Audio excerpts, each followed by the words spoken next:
Hi everyone, Richard Liu here at NZ Entrepreneur, and today on Innovation Nation, I'm delighted to be joined by Carolyn Neville.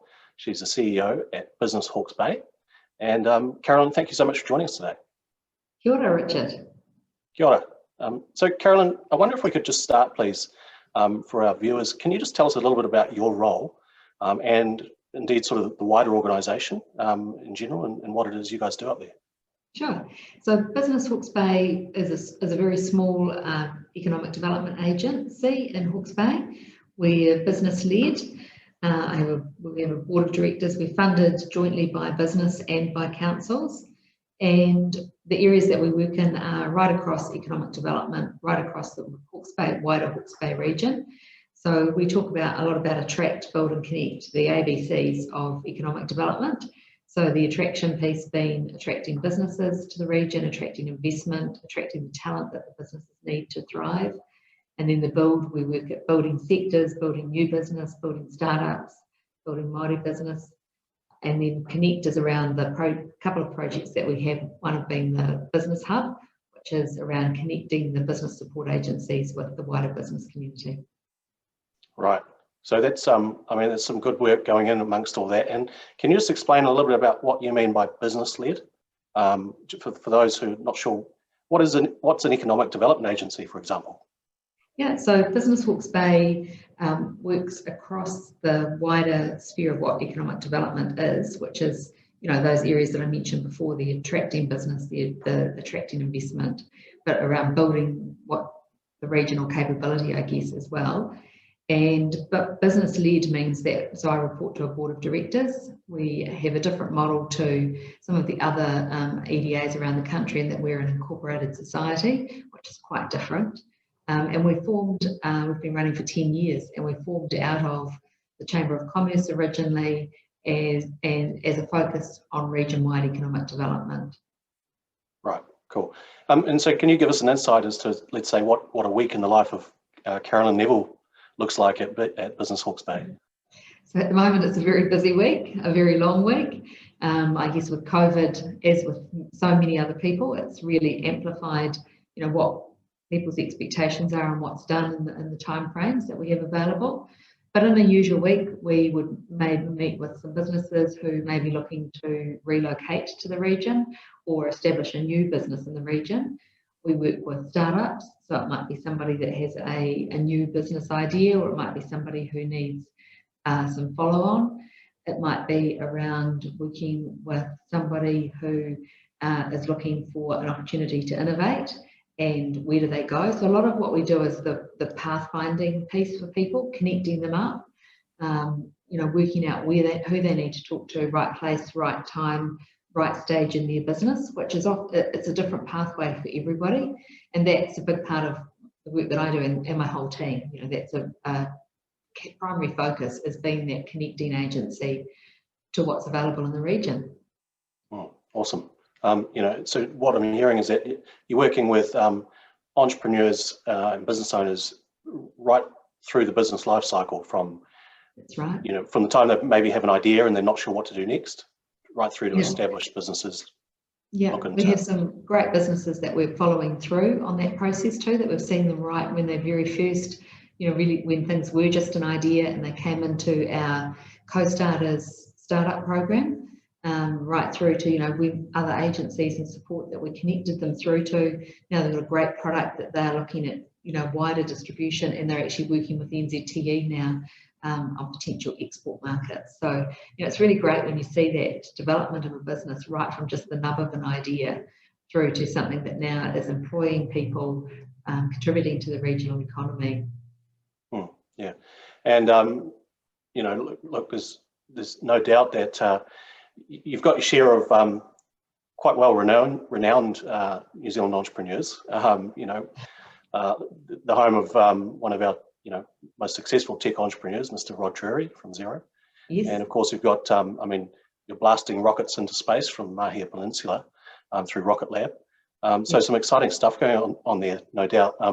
But can you just give us a bit of a sense of what traditionally has sort of been the makeup of the local economy? What's sort of driven economic development or growth and supported the people of Hawke's Bay?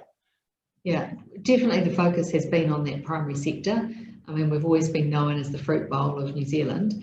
And, you know, around primary sector, not just around fruit, but, you know, vegetables, meat processing, and a lot of it is around the value add. That's the piece that we're really focusing on now. Like, how do we add value along the whole chain of that product? We have a program which we call Land to Brand. So it is around, you know, what's happening on the land, right from using innovative technology there, like sensors, you know, weather tracking patterns, all of the raft of examples of technology that's available to use on the farm, through to land diversification opportunities. So we're well known for our grapes, for wine, for apples and pears. But, you know, what are the other opportunities? We've had a look at businesses that are looking at pyrethrum and hemp, hops, berries, all of those things which have come on in the last few years as more of a broader opportunity. So that's diversifying on the land, but then also thinking along the value chain of that product. So as it gets to market, so how do we add value and not just export a raw product, but do more to add value to it as it goes along through that chain. And then into market and looking at initiatives like sustainable packaging as an example there, you know, what's happening with climate action, those sorts of processes as we go through. Awesome. You know, there's definitely a shift that we've noticed in terms of conscious consumerism, shall we call it? Yes. People being much more discerning about the brands they're supporting, you know, where they get their food from, wanting to know, for instance, the source of origin, Yeah. and supporting local. Would you say is that what you mean by sort of working up the value chain or down the terms of innovation, rather than, for instance, here's a bunch of apples? What might be some examples of what you're talking about in action? Yeah, so it is a little bit about that origin and, you know, food provenance. You know, what actually, where's my food come from? Where was the you know, this grown or developed? But it's a little bit more than that. If you think about adding value, if you look at what the apple press is a really good example of what's happened, where they've taken a product that was essentially waste product, which was the apples that were damaged, may have been windfall or just not acceptable product to go into the export market, and picking up that fruit and using it, pressing it in an innovative way, so using relatively new technology that came in from overseas, pressing the apples, actually doing apple pressing and by apple type. So you can buy a jazz pressed apple, you can buy a raft of other types of apples, so that you've got the flavour profiles. Just as you can buy wine, you know, you don't just buy a red wine, you buy a Pinot Noir or a Syrah. And so in that same way, you can buy apple juice that has the same different flavour profiles depending on the type of apple. So that's been something quite new. You've got rocket apples is another good example, where they have the really tiny small apples that are in that category, not so much in the fruit section of the supermarket, but more in the snack section, and the process that they've been through with innovating the small apples, but now also looking at sustainable packaging, and so what that looks like going forward as well. So quite a lot of innovation happening in that space for them. And it's really fascinating as we sort of talk to, you know, people like yourselves from each of the different regions, and you know, you really do get a sense of how a strength in one particular industry or category really can be a huge opportunity for additional businesses to pop up that support those particular industries.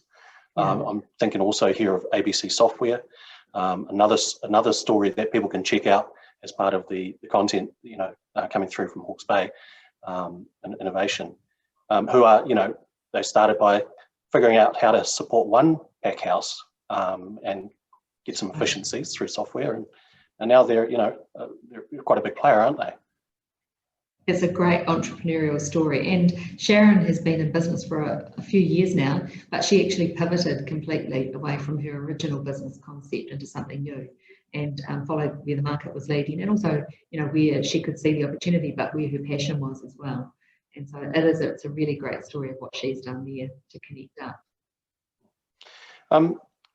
Sort of looking to the future a bit, I guess. What sort of priorities for you in terms of maybe say further diversification around industry, or making Hawke's Bay a really cool place for people to come and build businesses, be it primary industry or tech even. Have you got anything you can share with us there? Yeah, so we've got one really fantastic project underway, which is a regional project being led through Hastings District Council, actually, and it's around a food innovation hub. This has been something that we've been working on for 2 to 3 years now, and has had some provincial growth fund support, but also local support into it. And we're at the concept, the plans are drawn now, looking for tenants. The site is settled, so we're really well underway with that. And it's quite a unique proposition for the region. It's not about replicating other facilities that sit around New Zealand in the Food Innovation Network. It's around what's particular for Hawke's Bay. It's got a food and agri-tech, Hawke Tech focus, but specifically around food innovation. The hub itself is going to be called Food East, but the whole building and facility delivers on that innovation proposition, getting people in the room together, working together collaboratively in the same shared space. So there's shared space there, there's some production space there, and a cafe, obviously, which will utilise all our wonderful Hawke's Bay product. So that's it's a really exciting project that is set to start build in early 2021. 12 months ago now, we started a high-tech group, and for us that was around how do we support the tech sector in Hawke's Bay and help them, and with that focus on innovation and collaboration and clustering and people working together.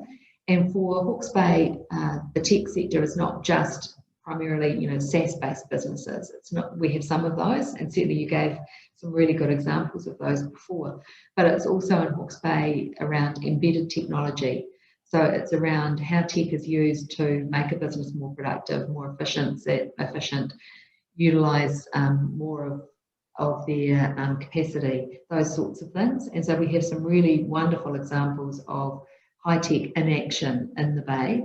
And that group started 12 months ago and has an tech advisory board, so industry engagement, and it's grown to well over 160 members now. And they meet collectively. We had Rocket Lab speaking a few weeks ago and sharing, their journey and their path and also their future, which looks really exciting, with moon probes and trips to Venus that people have probably seen promoted and advertised and written about in the media. So those sorts of things are what it's about, but it's also about clustering people, looking for people who of a like mind, or someone who has a platform who needs a platform to put a product onto, and joining those people up as an example. So there's it's around that, how do we work collectively to grow that tech sector in Hawke's Bay. All right, and it wouldn't be 2020, of course, if we didn't talk about that minor inconvenience called COVID-19, and which has affected each region slightly differently, as we've heard from some of the other places and people we've talked to. Can you paint a picture for us of sort of what was the impact really for the people of Hawke's Bay? Was it as bad as, say, for instance, some places which were and are much more tourism reliant? Yeah, so we were at nearly at the tail end of our peak tourism season. So we have a large number of cruise ships through over the summer, and of course the Ruby Princess was in Napier at that time, and was the one small cluster that we had here was based around the Ruby Princess. But fortunately, most of the tourism, the high part of the tourism season was through. The big impact for us, and had, I guess, a positive benefit as well, was that being primary sector based, most of our businesses, a number of our businesses were classified as essential services.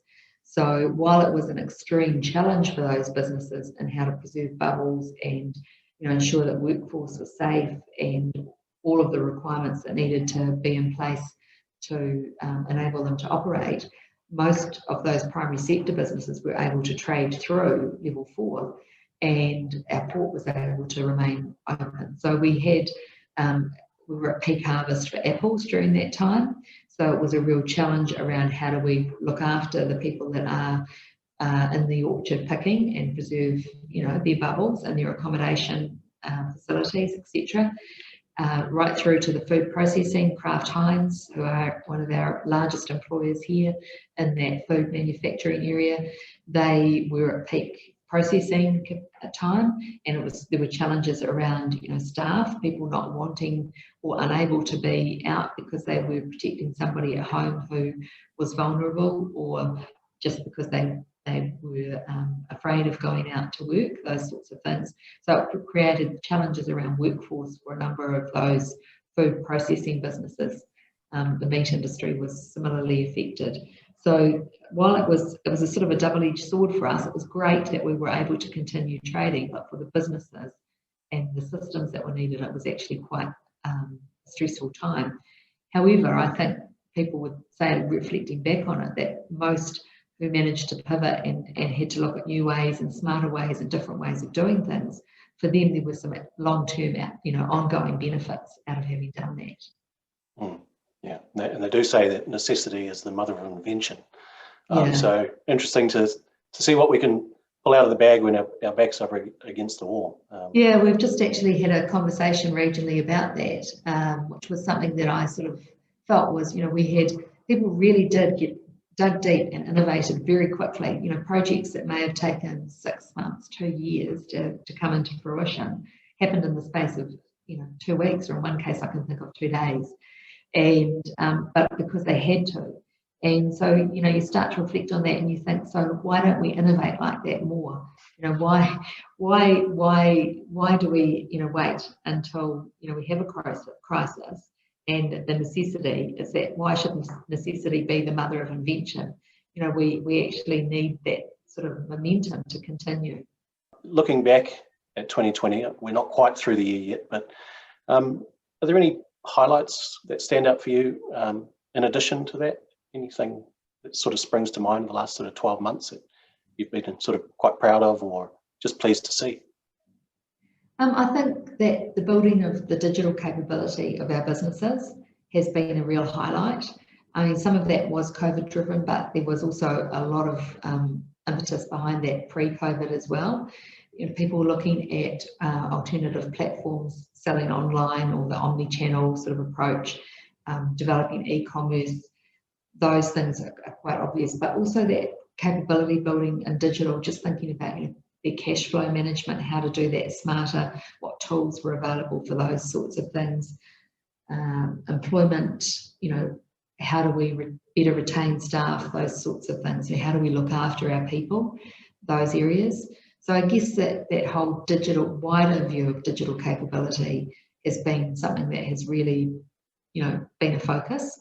And I think it's something that's a benefit from the past 6 months, but even earlier. And I think that potentially will carry on. All right. So with one eye, I guess, on the future now, what's sort of interesting and new and exciting for you guys, say in 2021 or beyond? What are some of the cool things you're also working on? Yeah, I guess the Food East project that I mentioned before is definitely a primary focus, because that would have 12 months, where it's quite intense the next 12 months. One of the areas that we're working on to support that is a food innovation strategy for the region, because we don't want it just to be build a building and they will come. We actually have to build a pipeline of interest and that innovation focus, if you like. Hawke's Bay is well known for its lifestyle and all of those good things, but to shine a light on what is actually happening in the region that's innovative and create that sort of sense of momentum and visibility, I guess, of innovation in the region. Great, cool. And you mentioned there, of course, the lifestyle. Can I ask you, I guess at a personal level, what is it you love about the region? So I live out on the beachfront, just north of Napier, and I love the fact that I drive home past the airport, along the waterfront, and then I turn off down our road, and I've got grapes on one side of the road and citrus orchards, Simply Squeezed actually, are right on the other side of the road down to the waterfront. And for me, it is around that, the whole lifestyle and the vibrancy, great weather, great climate. But I love it when I'm at work as well, because I work at the Hawke's Bay Business Hub. So there are 18 different business support agencies co-located here, working on, to the benefit of business and what we can do to support business. So I love that, the energy and vibrancy of the business community as well. So it is a great lifestyle, business and innovative balance, I guess, innovation balance. Fantastic, cool. And just to sort of wrap things up here, have you got any sort of last messages you'd like to share with either people of Hawke's Bay or wider New Zealand? No, I think it's just really, great things grow here is our economic development phrase for Hawke's Bay, and great things really do grow here. Great people, great businesses, great wine and food. So yeah, make the most of the opportunity, and don't just come and see us, but come and live here and work here and play here. So that was Carolyn Neville, CEO at Business Hawke's Bay. Thank you so much for joining us today. Thank you, Richard.